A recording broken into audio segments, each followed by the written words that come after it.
Paz, Senhor, meu irmão, aqui é o evangelista Miguel de Souza.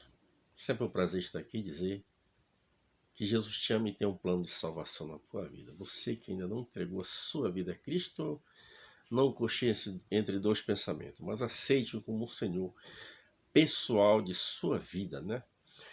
Já estou com a minha Bíblia aberta aqui no livro de Salmo, nós estamos dando um passeio. Neste passeio nós estamos no livro de poesia, o livro poético, né? E chegamos então no livro de Salmos.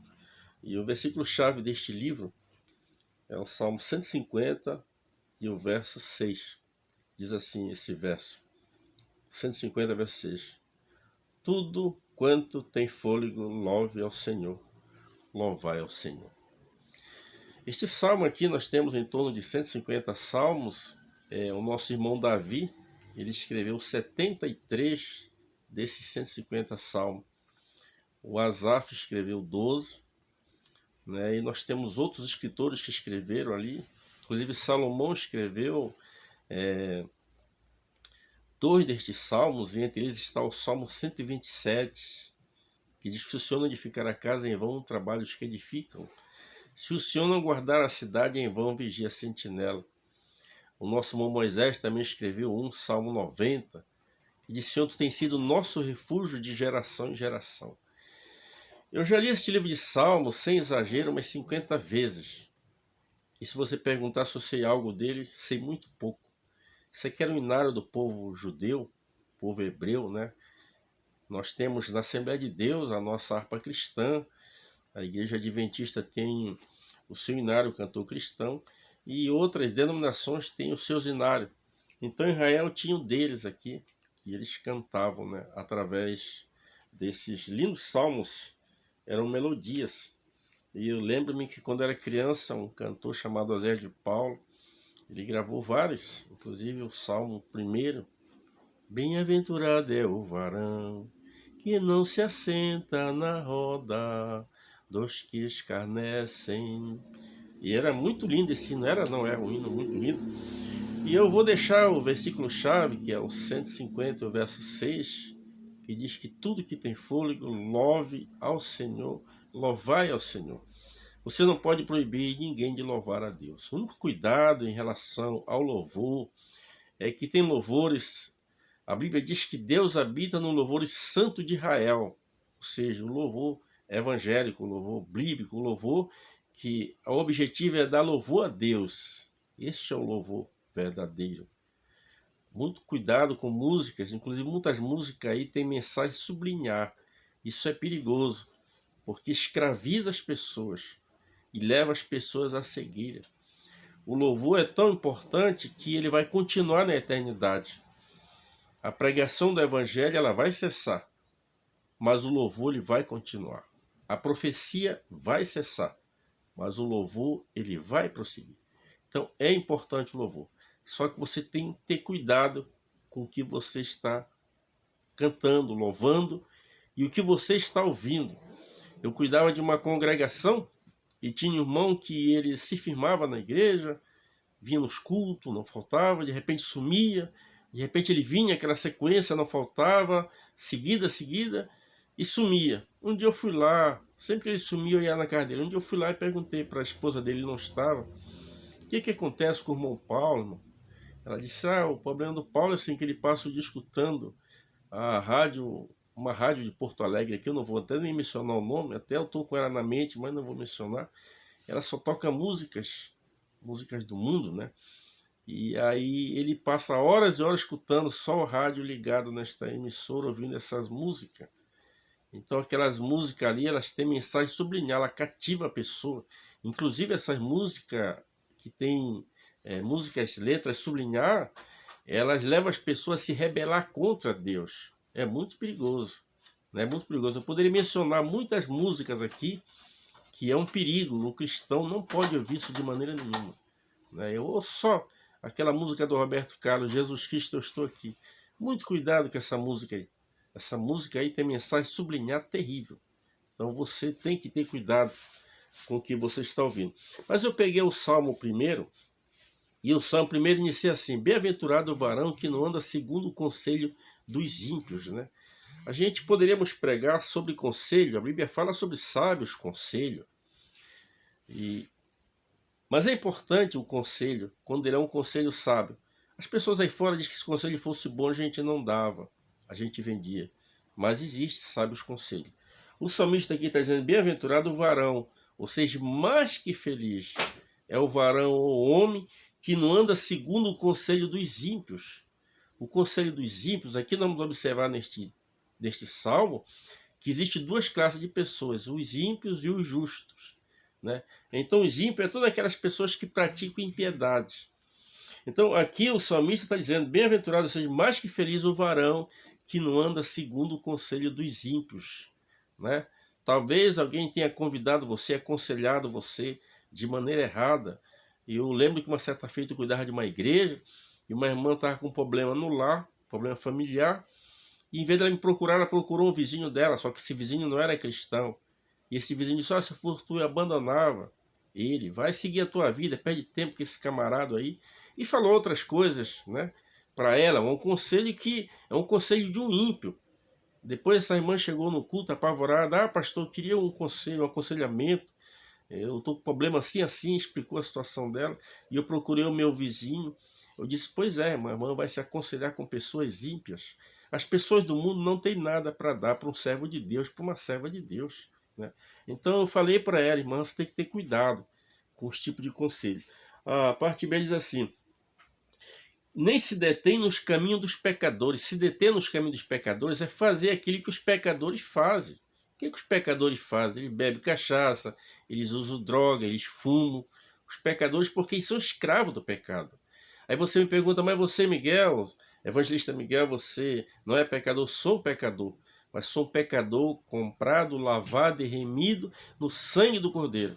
Esse tipo de pecador que nem eu, o amado irmão Paulo fala lá em Romanos capítulo número 5 e o versículo 17, porque o pecado não terá domínio sobre vós, pois não estáis debaixo da lei, mas debaixo da graça. Então sou um pecador, mas esses pecados grosseiros não têm poder sobre a minha vida, entendeu? Então eu não pratico essas coisas, não é porque eu sou melhor que ninguém, não, porque ele não tem mais poder sobre a minha vida, porque eu entreguei a minha vida a Cristo. Quando a gente entrega a vida da gente a Cristo, o Senhor Jesus se encarrega de dar a vitória, para a gente vencer os desejos da carne, as paixões, as concupiscências. Então diz, não se detém nos caminhos dos pecadores e nem se assenta na roda dos escarnecedores. O que você vê, pessoas aí que escarnecem, que zombam do Evangelho, fala mal do Evangelho, não é nem para se assentar na mesa com essas pessoas. Aqui o salmista está dizendo que bem-aventurado, seja mais que feliz é o homem ou a mulher que evita essas coisas.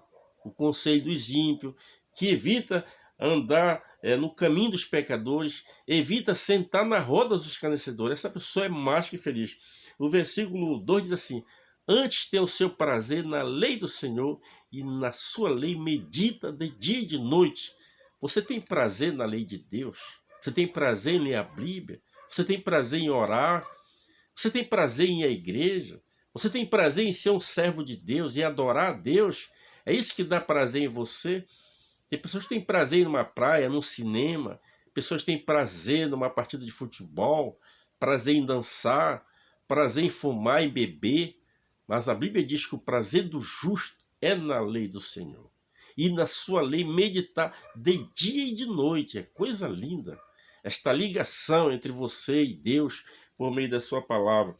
Quando você tem prazer na lei do Senhor, vamos ver o efeito positivo de você ter o prazer na lei do Senhor. Olha aqui que diz o verso 3 assim, pois será como árvore plantada junto ao ribeiro das águas, a qual dá o seu fruto na estação própria e cujas folhas não caem, e tudo quanto ele fizer prosperará.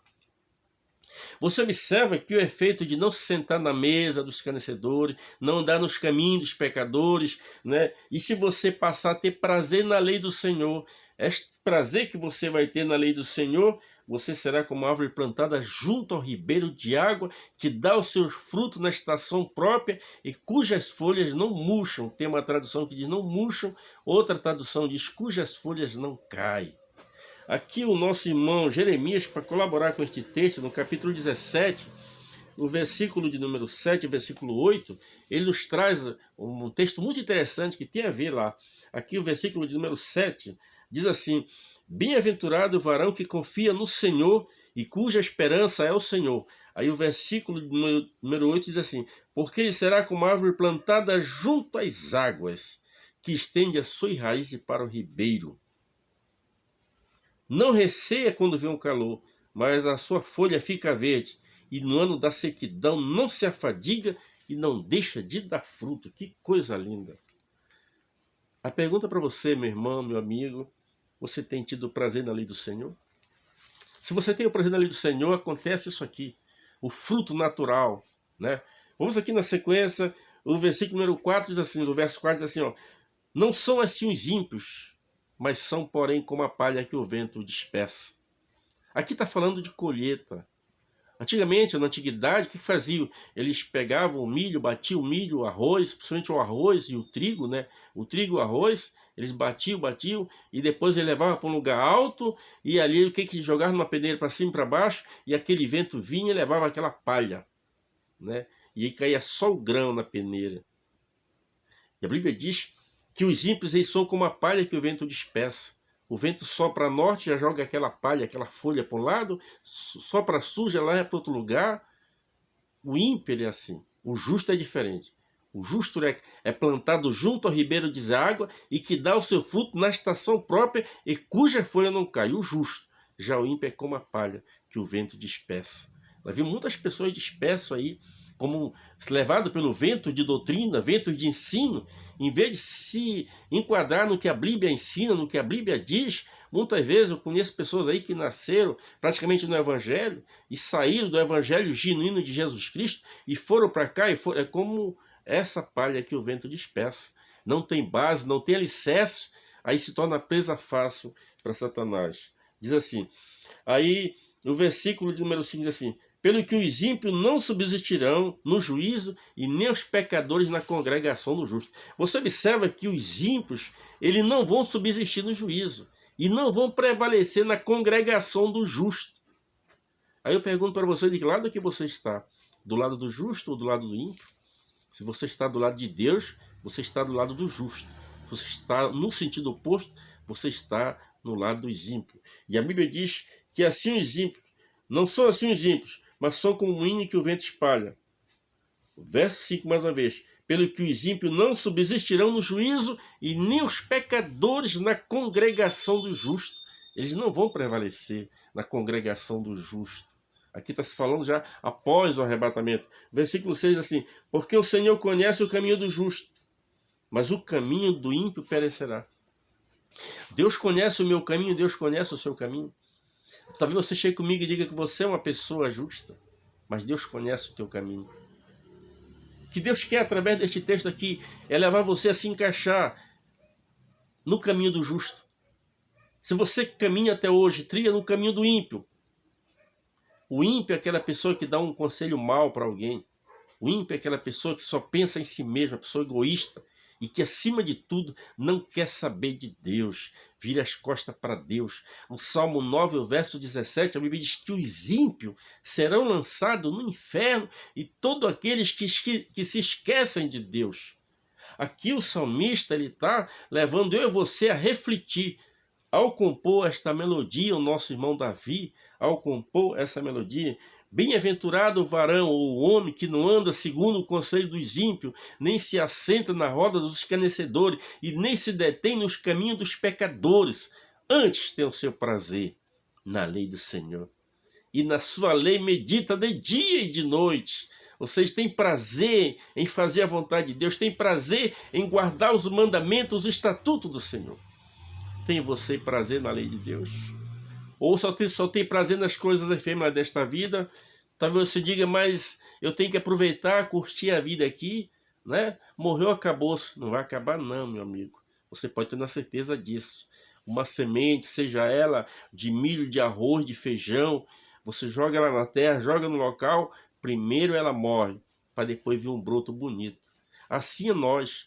Esse corpo, essa matéria aqui, ele tem que morrer para ressuscitar um corpo glorificado. Mas para isso você precisa abandonar o pecado, abandonar esse vício que escraviza você. O que é o vício?